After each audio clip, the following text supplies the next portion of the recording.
39 नং विधानसभा केन्द्रनि बिसिङाव खोबजानाय कायसा Bishnupur ADC village ओ ADC village दिनै कायसा पान्डा मानजाखा ओ पान्डानो सेसे दिनै तिफ्रा मुथानि प्राइमारी कमिटी स्नामजाखा ओ पान्डाओ मानजाखा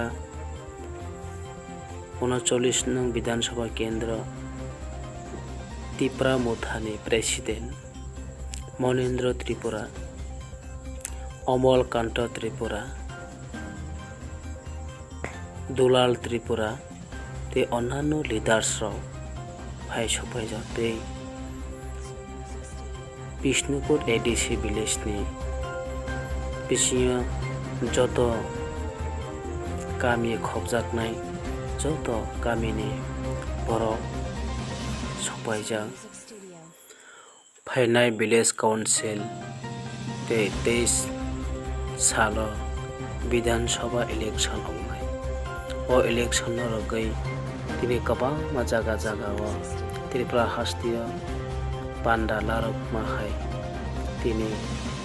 मनो बनकुलनि बिसिङाव खोबजानाय गोबां जागा माहाय दिनै त्रिपुरा मुथानि प्रग्राम खाजेन दङ ते महाराजानि ग्रेटार त्रिपुरा लैंड न हामजागै गोबां त्रिपुरा सार दिनै खाबाक्सा खाथानसा जाफै बाख्रा खालाय दंमोन जोंनि बिस्काङाव मांखि गासाय फैब्ला नाय दंदि कक जायाखै जोंनि गुबै गथमा जों इमांना मोगथां खाना बागै जों जत बाल बाक्सा जत खाबाक्सा खालाय सामों मा खालायनाय